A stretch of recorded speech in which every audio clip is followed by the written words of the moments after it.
I want to welcome Katharine, and just to kick things off with a question from me, a question I'll be asking all our guests. How are you going?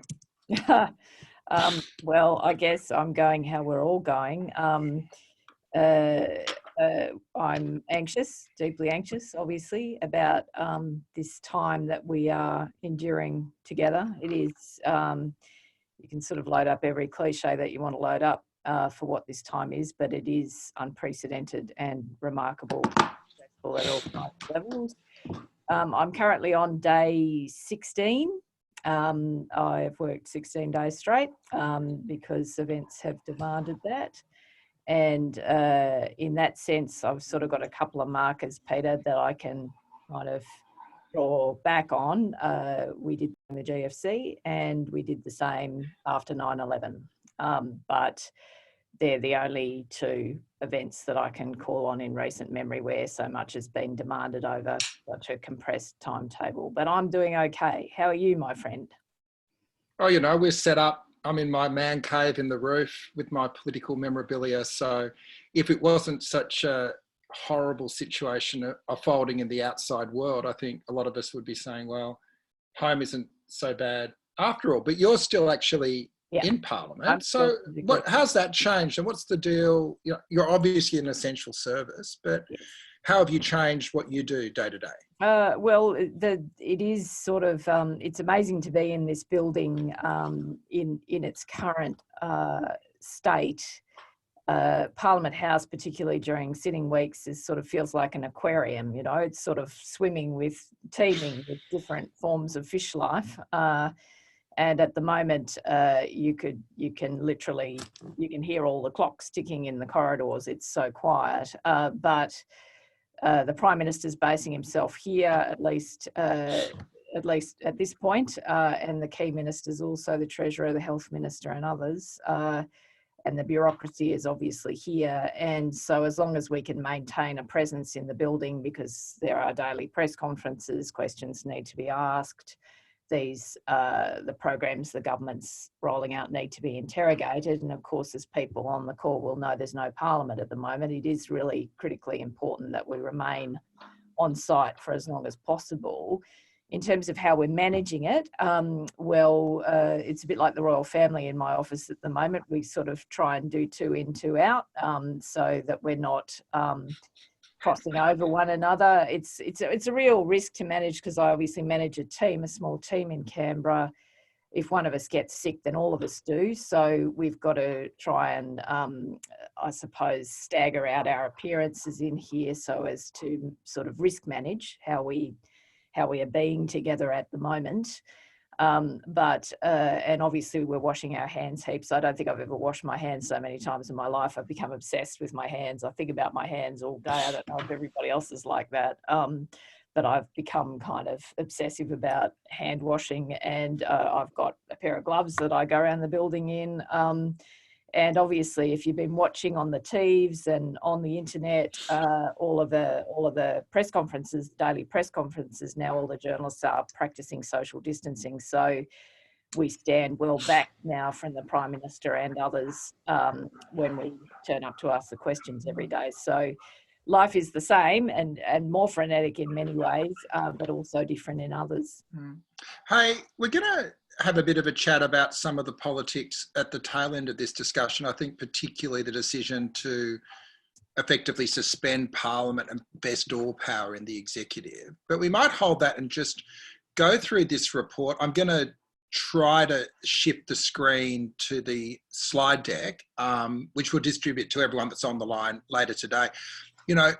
Why is polling important? I don't think polling is important at the moment in terms of the normal beauty contest or horse race or whatever you want to call it, but it does help us track the attitudes of the population at a time where the call and response between government and the public is incredibly important. And I think one of the things we've been observing over recent weeks is that there's been a lag in that call and response. And, particularly last week when we saw the numbers and saw that a third of people thought the government was overreacting, it was kind of like all this noise, but there was a bit of a disconnect with the people, yeah? Absolutely. It was sort of the most striking thing about the poll last week. was that there was sort of a cohort of about a third of the survey and a cohort that skewed younger that basically thought coronavirus was a beat up, or as one of my kids is fond of calling it, a boomer remover. Delightful to live in a house with such uppity children. Anyway, so that was the most striking thing, certainly, about last week's survey, and the news story we wrote at the time sort of zoomed in on that. Interestingly, Peter, I don't know if I've said this to you, had a chance to say it to you, but I did check actually with a couple of government people who I'm talking to at the moment, because they are also researching at the moment community attitude. Because it's important for their messaging that they understand what people are thinking and feeling about this.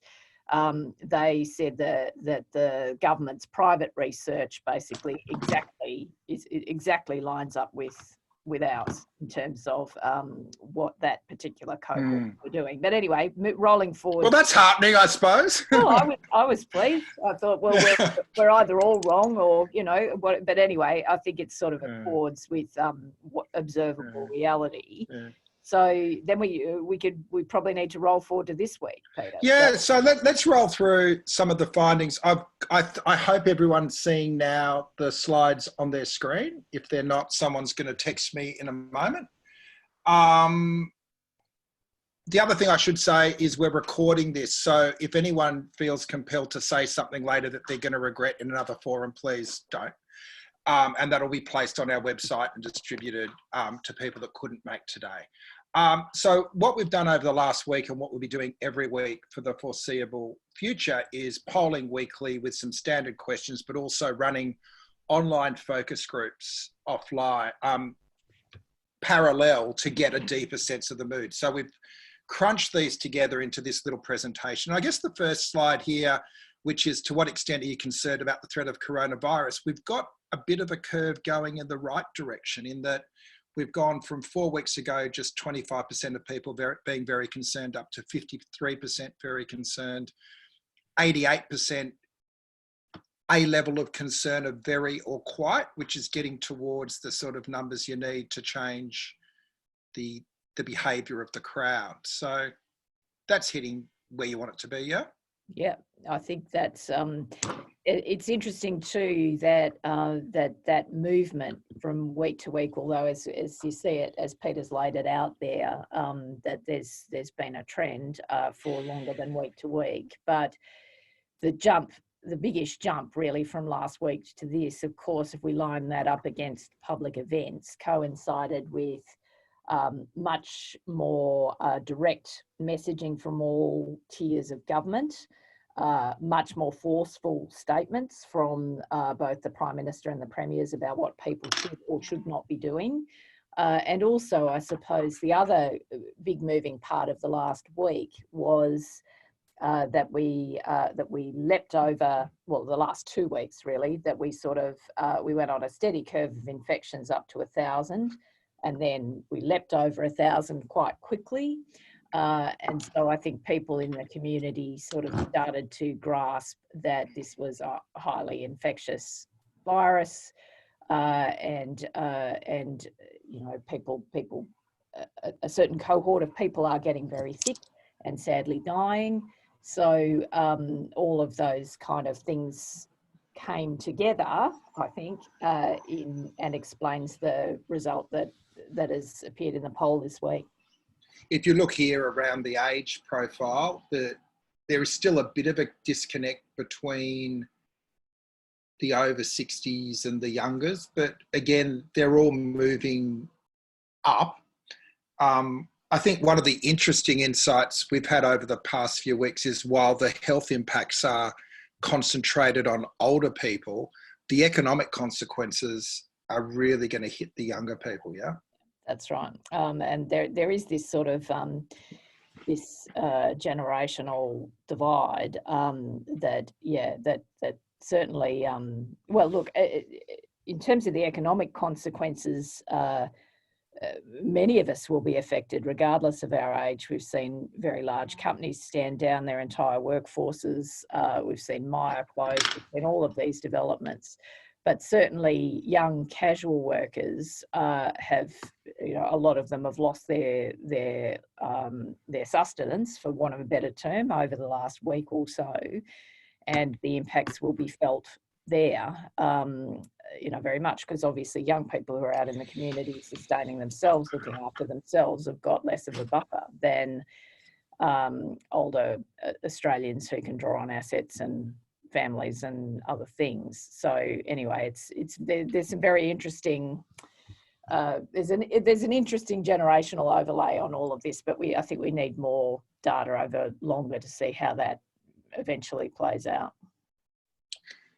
We've got some questions on the attitude to likelihood to develop the virus here, and you'll see from these numbers that the majority of people still don't see themselves as a target, that the movement is actually about more the spread than a personal risk. And I guess that's one where it's hard for people to form a view, because there is different messages coming from different players in the public debate. How difficult has it been for you to filter out, I guess, the wheat from the chaff, and know, particularly with the health, there's been a real disconnect between the Chief Medical Officer and people like Norman Swan and Bill Botel? How have you managed that sort of conflict, Katharine? Yeah, it is very difficult because obviously I do a lot of reporting about climate change, for example, and the science of climate change is very much settled. Obviously, there's a span of views within the scientific community, but the basic science is settled. In this, you've got such a span of viewpoints, and because there are medicos of all types, doctors, nurses, all of them have got opinions and views. Then you've got the sort of public health end of the spectrum in terms of the medical expertise, so the epidemiologists and others, and not those views are not always in alignment. And so the government, of course, would like it if there was just one truth, one voice, one set of instructions, not because of any sinister reason, but just because it would be a lot easier to manage this issue if there were just a consensus, for want of a better term. Because there is a debate, that makes it even more difficult, even if they were messaging perfectly, and they certainly were not at the start. I think they've improved, but even if they were messaging perfectly from the outset, I'm sorry, there is a legitimate debate amongst people with medical training about what should happen when. There's also another debate, which we can reference a bit here, Peter, I think too. It's not only a debate within health and medical circles about the best courses of action, how quickly you move, to what extent, etc. There is also another calculation that politicians have to manage as well, and that is the impact of this pandemic on the economy, right? From the point of view of politicians, they're not just managing a health crisis, although predominantly they are, and predominantly we all are. They are also managing the economic shock associated with the health crisis. And that, if people lose their jobs, if people lose their livelihoods, if they lose every penny they've ever invested, that creates health effects too. That makes people stressed. That makes people anxious. That worsens people's health and well-being. So genuinely, it is an enormously complicated issue to manage. And your question was simple, like how do you see through all of that? Well, the answer is it's really difficult, because there are many valid perspectives on which to draw. So I think you just make the journalistic judgments you always make. Is someone qualified? Have they got a barrow to push? Does this seem reasonable on balance? And you try and walk a line through all of that, and also being transparent with readers about what we don't know, because one of the other problems, apart from the fact that there's a multiplicity of views about what should happen and when, is this is still a very new virus and we don't know much about it.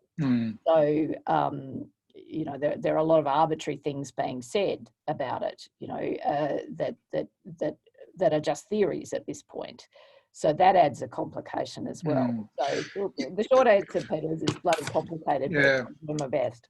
The other thing on this slide, I've been quoting, and I know Brad spoke to it yesterday. I found the quote on the right-hand side from our focus group incredibly moving and almost poetic. And it speaks, I think, particularly amongst older Australians, to a real sense of fear, which I think is going to inform the bit we haven't been thinking about, which is the social crisis that comes on the end of the health crisis and the economic crisis. So I just, you know, if I catch it, I will likely die. If my partner catches it, I will catch it. If I make a mistake, I will catch it. Even if I don't make a mistake, I may still catch it.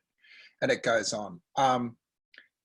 People living with that level of fear for a long period of time has a flow-on effect across the whole economy, yeah? Exactly. And the society, more importantly. Exactly. So I think a lot of, I know a lot, I'm getting a lot of playback on social and other platforms that I'm on from people who can't really understand why the government has been so focused on what they would see as businesses, right, rather than people. You know, why the answer to that is simple, and it goes to that point you just raised, Peter, that this is, you know, there will be people who catch this virus, who sadly transmit it to others, and there will be a lot of practical consequences associated with that. But then, given our economy is basically going to go into a period of hibernation, as the Prime Minister is saying explicitly now, given this is a global economic shock. This will doubtless trigger a global economic downturn. This is serious. This is as serious as it gets, and we probably haven't seen conditions this serious in our lifetimes. It's very different to the global financial crisis. During the global financial crisis, basically the government could keep people out spending, they could keep people out building, all of these activities which become very complicated because of the health crisis that we're currently in. So it's hard to look back for a precedent. Obviously, I wasn't alive during the Spanish flu pandemic. I don't know how that panned out. And obviously, we were in a different phase of life and history then. No Zoom back then, Katharine. No Zoom, Giles. No, we wouldn't have been having this lunchtime conversation in the Spanish flu pandemic. But I think literally we are back there, really, to look for how this plays out. And there is a very material dimension. There is a social dimension. And all of those factors need to be weighed and considered. So the next slide actually shows a graph I've never ever seen before, which is where we've had a direct shift from the extreme view, the neutral stayed exactly the same, and the extreme view on the other side has picked up. So it's been, last week we were quite taken by the 33% of people that have believed the government had overreacted. That's dropped 15 points, and that's been picked up with those that think the government is underestimating what's going on, whereas the response is about right is a steady 39. Yeah. So it has, I think the public mood has moved on significantly over the past week. And as you say, it's almost a call and response again to the how strong the government measures have been that have disrupted people's lives. Well, the measures, yeah, the messaging, the measures, and also that we need to look for the verb in the story. What caused those things to tick up? Well, what caused both of those things to tick up was the spike in the infection rates, which is basically every Australian who was overseas returning home, and the consequences of that. So that's what sort of caused things to go into hyperdrive, and that's what's caused community sentiment to flip. It feels like, I don't know if you guys used to play Bull Rush when you were kids in primary school, but that was a big game in my country, primary school, Bull Rush, where you had to run screaming from one side of the oval to the other and try not to get tipped. Well, I think that's basically what the community's done in Australia over the last week. They've run from one side of the oval to the other, trying not to get tipped, and that's why we've seen that rebalancing in that graph Peter just showed you. So moving on to the financial impacts, and I want to focus on the two right-hand graphs, and this was in the field before the government announced their wage guarantee and might actually inform a little bit of that policy as well. But 55% of respondents who thought they'd be in serious financial stress or be struggling with a short-term loss of income. So this isn't about losing a job in the long term, it's a short-term loss. So you can, it kind of explains, I think, you know, along with the, you know, full court press from business, unions and the ALP, why the government, in quite remarkable situations, has done a full backflip, U-turn, and they'll be thanked for it in terms of how they're dispensing public monies to support the economy. Yeah, that's right. Well, I think certainly because the government, this is now, the wage subsidies is now the third stimulus package in as many weeks. The concern among employers and unions and other community-minded folks was that the measures unveiled in the first couple of stimulus packages didn't deal with this income security point, which is basically exemplified in this graph and exemplified in the number of people concerned that they will basically be immediately in financial distress if they lose their job tomorrow. So I think a whole range of factors have come together to get the government to flip. They didn't like wage subsidies in the beginning. And there were actually some valid concerns about that, in fairness to the government. The main concern the government had was the inequity of governments providing different safety nets to people on different incomes. It took them quite a while through Treasury and the other sources of advice that they have to land on a model of wage subsidy that had some equity about it, right? So that people on higher incomes didn't get a better safety net out of the government than people on lower incomes, which offends a basic principle in Australia of fairness. So so that sort of explains why I think it took them a while to come up with this particular model. The other bit of value I can add here, Peter, before we move on to the next slide, is that also... Yes, I got ahead of ourselves. Back.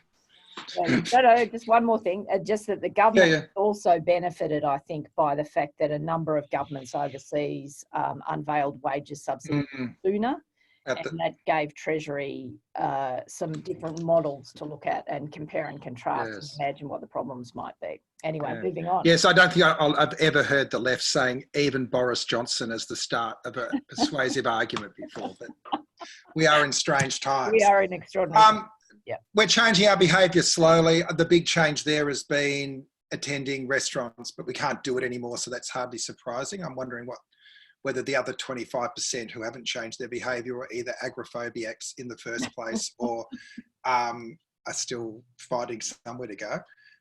But, you know, the behaviour has changed and is, you know, I think that whole thing of the physical greetings has been hard for people to get used to, but I think it is now seen as antisocial behaviour to do anything like shaking hands or anything like that. I just want to, we're almost, I'm really conscious I want to let people in the community have a chat with you. So I think this is the second last slide, but this is the other one. If you're leaning in, I think the first on the left and then the middle one, where last week we saw such low numbers of trust in the media, and also, you wouldn't say low, but high levels of distrust in the government, or just this neutral. And for me, that speaks to this sense that our public square is, if not collapsed, then compromised. I'm taken by how useless Facebook and other social media platforms have been to spread authoritative information because there is no anchor point of truth. And I think both government and media have sort of reasserted the importance of having a central role there. So, you know, there has been a shift in people looking to the media over this period, over a week, from 34 to 43. It's incremental. But, you know, at the same time, there's newspapers collapsing. So it's not all rosy for the media, is it? No, absolutely not. And of course, any economic downturn impacts our business. We might be essential workers, but obviously we're not funded by the government. We're funded by readers and advertisers. And if readers and advertisers no longer, just don't have the discretionary funds to advertise or to pay subscriptions or memberships, then we're in a world of pain, as we are in any economic downturn. And you've seen some media companies telegraphing that already. In terms of the trust point, Peter and I are kind of both in our different spheres kind of obsessed with this because it's sort of one of the most interesting stories culturally and societally that we face at the moment. We are in this low trust environment. And I am heartened by the positive movement from week to week in our sample where people think the media is slightly less shit than they thought the media were last week. But that's all you can say about that. We are ranking as brokers, as vectors, as information purveyors in the public space. We are ranking below the government in terms of trust at the moment, and the government can only summon up trust from half the population, which is obviously not great. If you want to be a government that is trusted and believed and is asking communities to fundamentally change their habits and behaviours in order to lower the risk of infection, you would want to be trusted by a bit more than 50% of the community right now.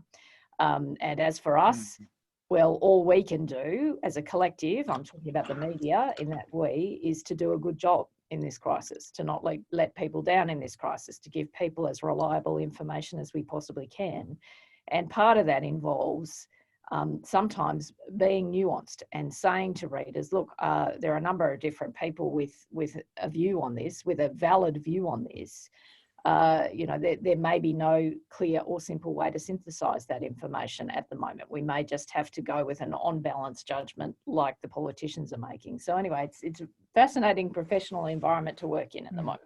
So final slide, the rating of the government's response. And I guess most of the people on this hookup would knee-jerk be thinking it's been absolutely from bad to average, I think, at best. The public's got, I'm doing the ad, 45% either very good or quite good, 24% neutral, 32% poorly. Like, that does tend to break a bit on partisan lines, as John will fill us in a sec. But what strikes me here is, if you think about the way people normally rally around a government in a time of crisis, like I think George W. Bush was up around the high 80s after 9/11. It's nothing to write home about, is it? No, you'd want to be marked up a bit better than that at this point in time.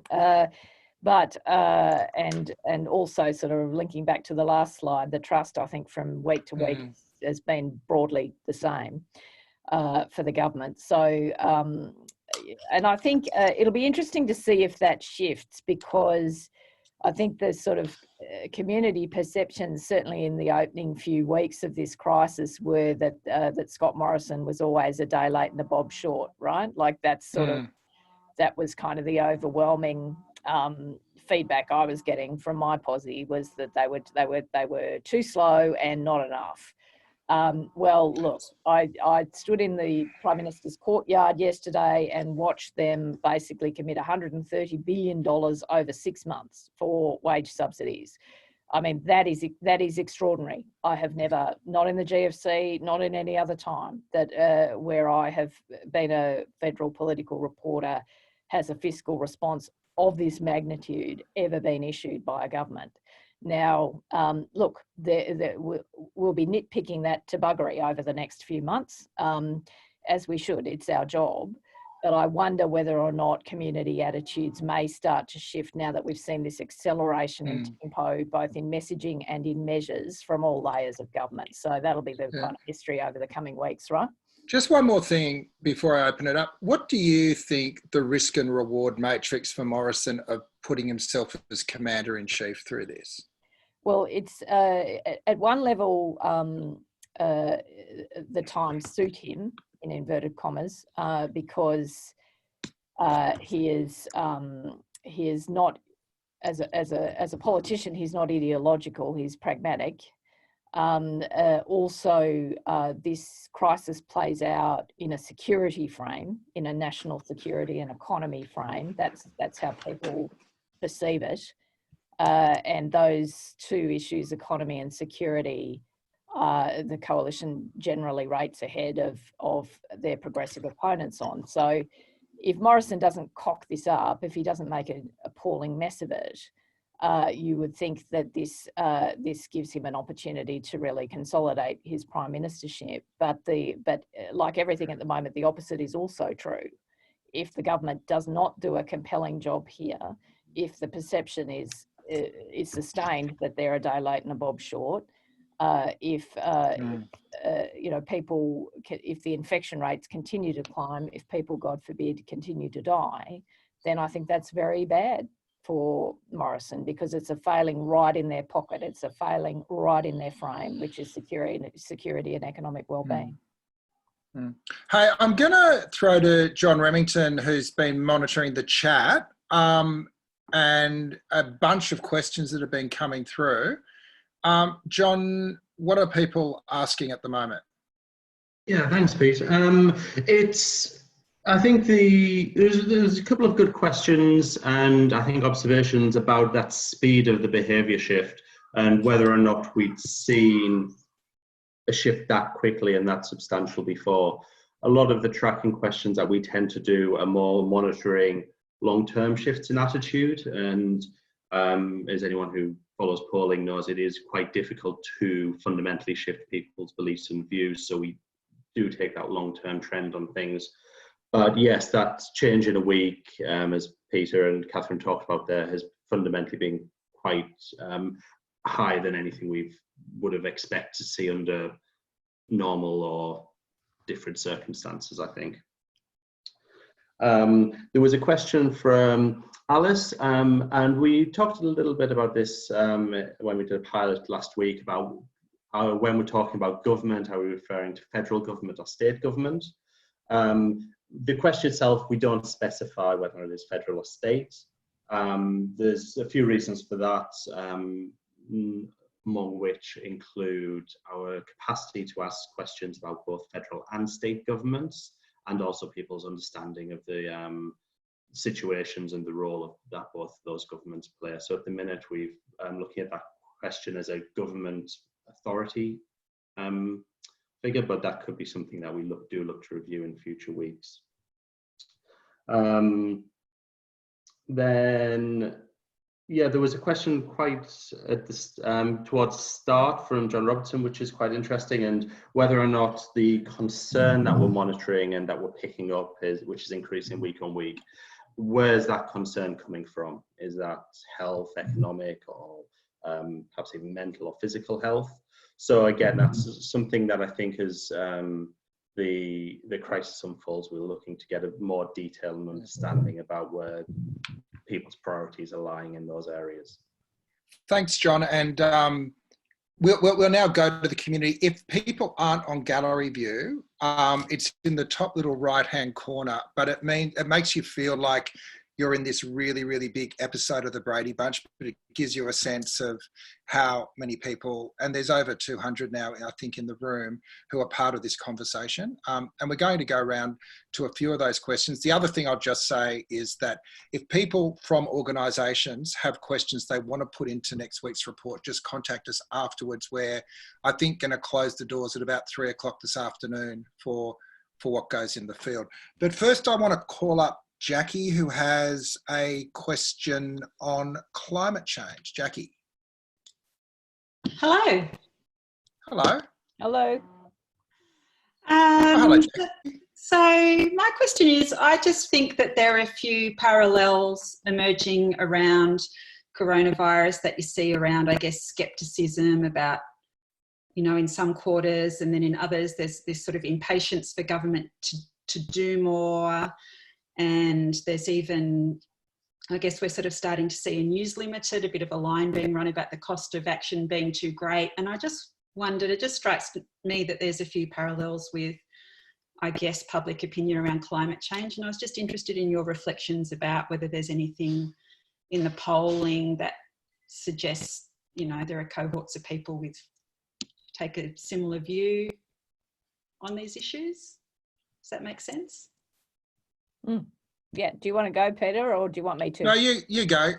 I think You give your take. All right. Well, I think, look, there are parallels in the sense that we don't live in a great environment for truth and evidence. We've sort of had a period of populism where, various sort of populists have declared that people are sick of experts, right? So facts get a bit of a hard time in the current environment.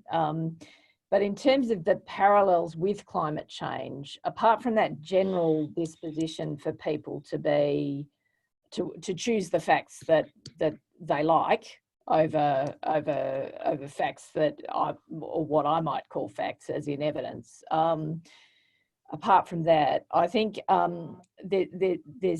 there's some parallels, but it's different. Like if we sort of look at the essential poll, and Peter's more qualified than me to sort of drill into this extensively, but we've sort of seen the generational thing where in climate change, young people overwhelmingly think that climate change is real and want to do something about it.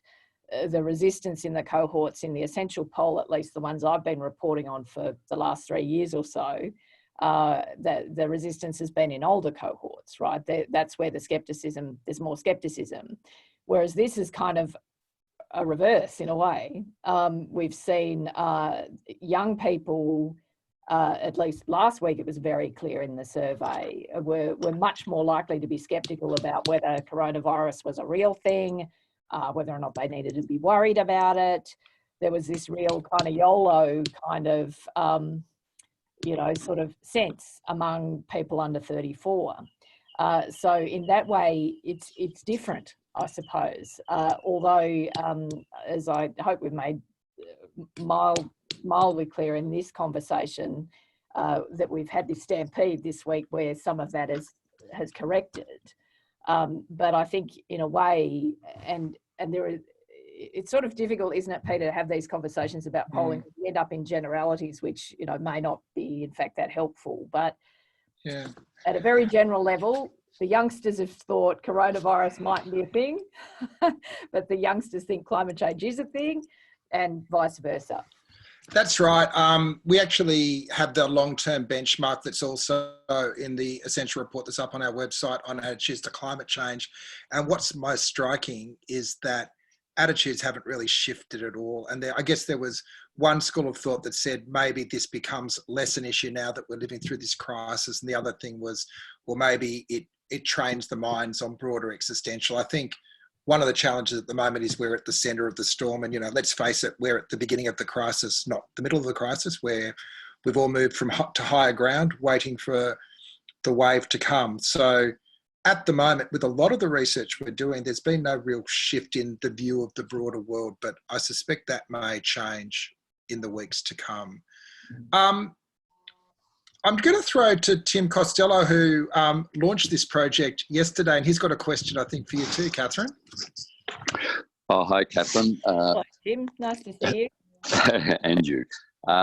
So just watching Q&A last night, there was a general theme coming out. Are we all sharing the pain together? A teacher from Ipswich asked Matt Conlon, your $8 million a year package, what's real value, what's financial value? And Matt sort of skirted it with, well, I really value the nurses, the front line. So really, I guess my question with, the message, we're all in this together, is it curmudgeonly trying to get through a health crisis to ask questions of who's sharing the pain and really all in this together?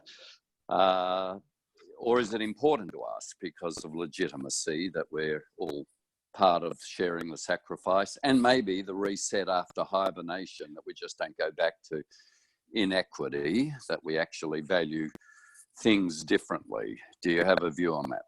Well, I think it's very important, and look, wouldn't that be a great aspiration, first and foremost, that if we could emerge on the other side of hibernation with a different set of economic and societal values? Well, you know, that would be a great thing.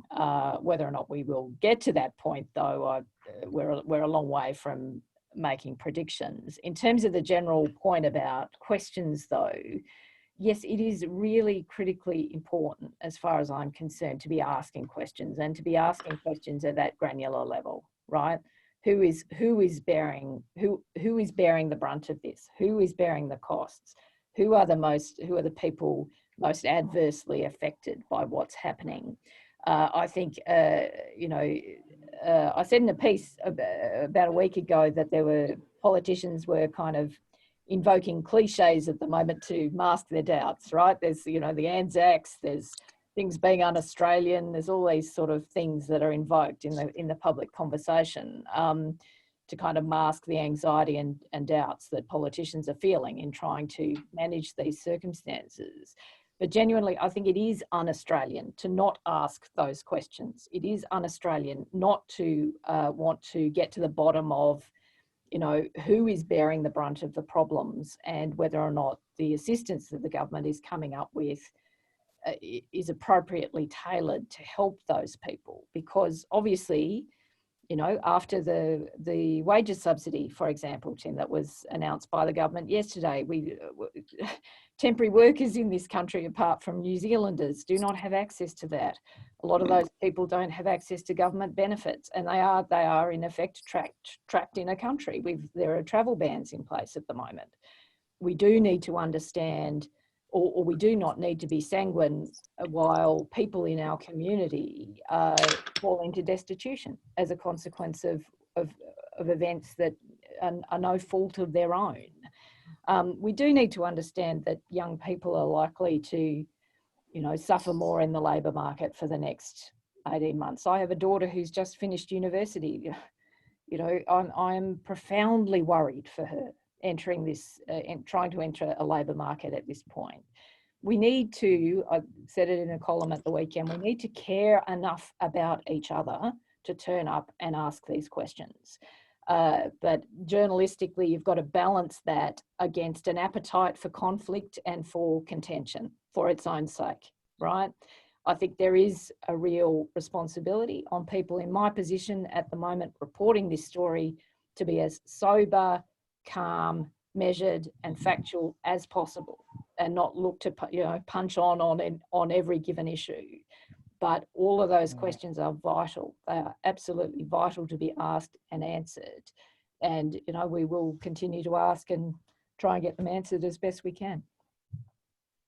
Hey, Katharine, I've got one here from Josh Robertson. It's interesting how News Limited are now targeting the World Health Organization. Any ideas where else they might go? Oh dear. This is kind of Kremlinology. Is that even a word? Beyond my capability. You know, I worked for News Corp for a couple of years myself. I worked at the Oz in the early 2000s. Me too. You know, I had a very fine experience there. Obviously, where will they go? I don't know. I mean, I suppose. Oh God, and this is where, because I'm Irish, this becomes difficult, you know, sort of tempting fate, right? I don't want to tempt fate here. But I think at least in Australia, we haven't seen Sky or News go full Fox in terms of the coverage of this issue. You know, we haven't seen that kind of nativist overtones in the coverage here that were definitely visible in the United States. I hope that we can stay within a sort of prism of sanity and sense. But, you know, where they, I guess I'd put it this way, right? Like there's a whole complex in around the media of people who just live for culture wars of various types, right? It's a strange kind of part of the society that we live in. And look, those people are kind of starved of culture war at the moment. It would be it's a terrible time to be a, you know, sort of small government ideologue. It's, you know, all of this sort of stuff, right? But where do they go? I don't know. I hope for all our sake that they hold the line for sense and sanity. Hey, I just realised that was a typo. It wasn't Josh Robertson. It was the former opposition leader and my good friend and head of New South Wales Food Bank, John Robertson. So I don't know if you want to come in and just share a few thoughts, Robbo.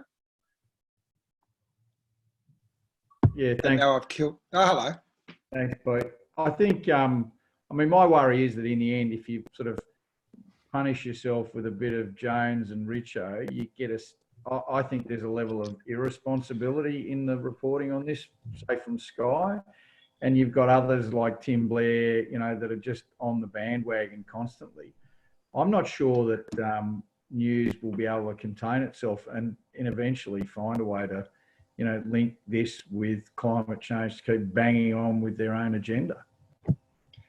Yeah, and it's interesting. Fox in America are having to pivot because they follow Trump, and Trump is anything but consistent. So it's kind of watching the sort of the, I guess, News Corp on steroids, Fox News sort of go the full thing at the moment too, yeah?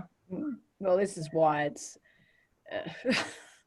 I think, you know, your compass needs to be facts and evidence. I know that seems like a ridiculously naive thing to say, but I think it really does need to be those things because politicians will, with the greatest of respect, you know, whip around, and particularly as things get harder. You know, your line shouldn't be what politicians are saying. Your line should be what do we need at this point in time. But I honestly, I can't predict what they will do. I really can't. Just a comment from Claire Pullen. Our Overton window is shifting rightwards, in my view, and government intervention and service provision isn't an inherently progressive position. Discuss. Interesting. Well, we're all good comment. Maybe that's one for us to think about deeply, because I think that we are going, yay, they've adopted Keynesianism and a progressive mindset. If we move into the world, it will be discussion, a topic for discussion next week, into large-scale surveillance, community lockdown. There is something that doesn't seem particularly progressive about that model, and while we're dealing with the crisis, there are things that we need to keep our eyes wide open about. I want to call on Nina Hortland, who had a question. Yeah, I'm here. I would just like to ask what your thoughts are on people's attitude after this whole coronavirus. Will people be looking more inwards and say, me first, we have to look after us as a nation first before we look after the world? Or do you think the compassion will spread out and will be more global citizens having more compassion for people in the world? Yeah, just more, do you think, yeah, people in general will be more nationalistic or, yeah, have this myself attitude? You want me to start, Peter? You have a crack? Yeah. Look, well, that's certainly what happened after the global financial crisis, which at that point was the biggest economic shock since the Depression. If we look at what happened in societies and in politics, the realignment that happened after the GFC was the rebirth of populism, nationalism. The far right returned in Europe really substantially for the first time since World War II. It's not a bad prediction, for want of a better term, to say that economic dislocation results in a return to those sentiments that you're concerned about. But I honestly don't know in relation to this event, because it is different to the GFC. It is the whole crisis is different. It's similar and different. So I think, you know, my honest answer to your question is I don't know. I really don't know. And I think there are some risks in being a bit cookie cutter about it, saying because that was the result of the GFC, that's where we'll be. It's certainly possible, but too soon really to say. But we, you know, it's something we need to be obviously alert and alarmed about. My instinct is that we're living through a period where power is going to shift downwards, devolution. So global, national, state, and ultimately when we clean up this mess, it's going to be local solutions and probably different solutions at different local levels. And I suspect at the end of this, we'll have local government with a lot more influence over our lives, maybe than our national government, and maybe that's no bad thing. One more question.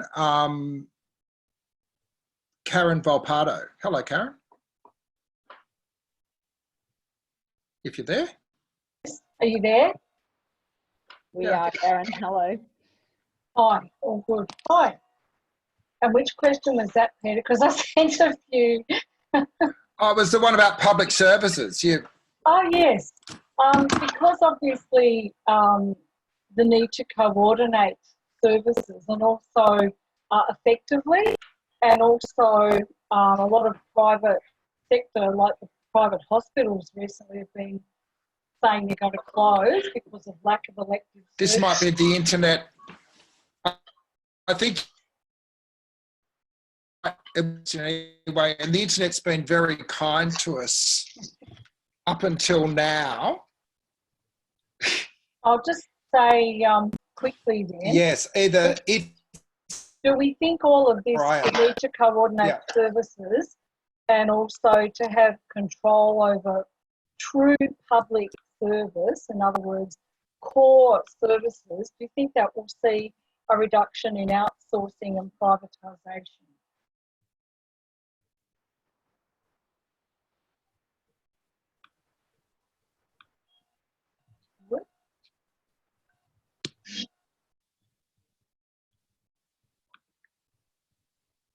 I'm not sure if we're still connected. Yes, it sounds like that's the gremlins telling us our hour's almost up. Can people that can hear us wave?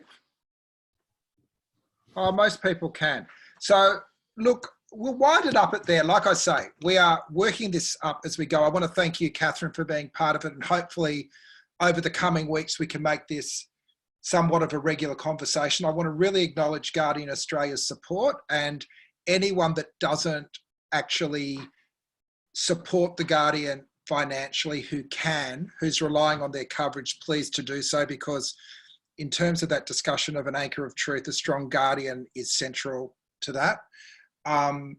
Tomorrow we've got Sam Mostyn from the Centre for Policy Development talking about opportunities to rethink society that this moment offers. And then on Thursday, Federal Labor's Tony Burke will be joining us for a virtual sandwich. So we'll be sending everyone out a feedback form at the end today. Let us know how we can make this thing better. Our commitment is to give you something every day, not just because we want to share ideas and support each other, but we think through this strange time, a bit of a regular pattern is something that's good for all of us, myself included. So until then, stay safe and stay inside, and let's stay together as civil society. Thanks, everybody.